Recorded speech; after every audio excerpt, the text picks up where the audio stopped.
नहीं, बिल्कुल ठीक है। एक थी ताज बेगम, जब पहली बार वृंदावन आई और जब उन्होंने ठाकुर जी को देखा तो वो सब भूल चुकी थी और वो मतलब उन्हीं के रूप पर, आकृति पर वो अटक चुकी थी। पर उनकी स्थिति हो गई थी कि अब वो कहीं रह ही नहीं सकती। तो उनके लिए वो, जैसे हमारे लिए पानी डोज है ना, एवरीडे वी नीड इट, जी जी। दैट्स ऐसे ही उनके लिए हो गया था कि मुझे रोज देखना है ठाकुर जी को।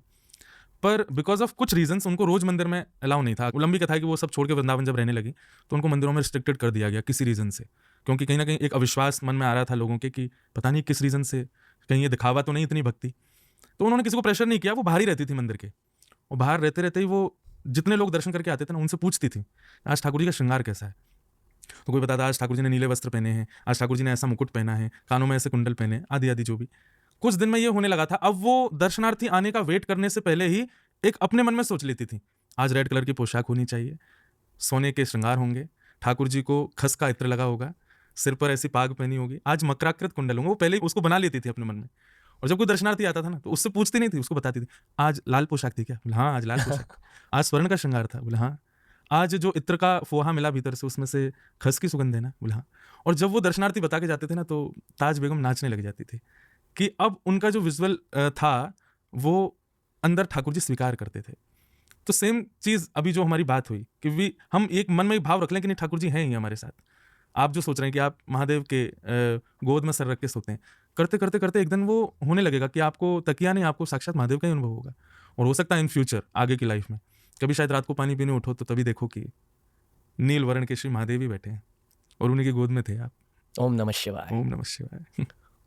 अच्छा, एक ना बहुत अच्छा श्लोक है, बताइए। ध्याये नित्यम महेशम रजत गिरिनिभम चारु चंद्रावतंशम रत्नाकल्पोज्ज्वलांगम पयश मृगवरा भीति हस्तम प्रसन्नम पद्मासीनम समन्तास्तुतमरगणै व्याधिकृत्यम वसानम विश्वाद्यम विश्ववंद्यम अखिल भयरम पंचवक्रम त्रिनेत्रम। महादेव का पूरा दर्शन करा दिया इस श्लोक में। ध्याये नित्यम महेशम रजत गिरिनिभम, ठाकुर जी हैं कैसे, महादेव है कैसे। तब कहते हैं कि उनका स्वरूप ऐसा है जैसे मानो कोई रजत गिरी, रजत बोले तो चांदी का कोई गिरी पर्वत बैठा हो।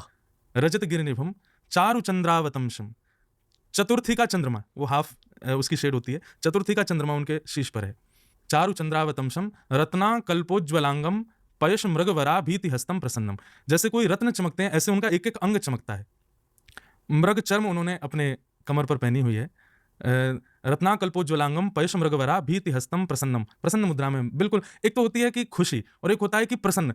आप हंस रहे हो, सामने वाला आपको देखकर के अभी भी नेगेटिविटी में है तो आप प्रसन्न नहीं हो, पर आप हल्की सी स्माइल करते हो और उस स्माइल से पूरा ऑरा प्रसन्न हो जाता है। उसको रियल प्रसन्नता कहते हैं। तो महादेव कैसे बैठे हैं, उनको जो देखता है वो चाहे जितना रो रहा हो, जितनी टेंशन में हो, जितनी परेशानी हो, सब हंस जाते हैं।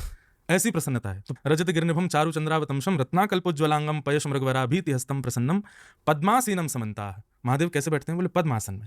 दोनों आपके जो पैरों के जो पाम हैं वो ऊपर की ओर आ जाते हैं। पद्मासीनम समन्ता स्तुतमर गणैः, बड़े बड़े गण उनकी स्तुति गा रहे हैं सामने खड़े होकर के, पर उन स्तुतियों से अभिमान नहीं झलक रहा है, बहुत काइंडनेस दिख रही है। स्तुमरे गणैः व्याधिकृत्यम वसानम विश्वाद्यम विश्ववंद्यम, ऐसे विश्व के आदि, विश्व के वंद्य महादेव को हम बारंबार प्रणाम करते हैं।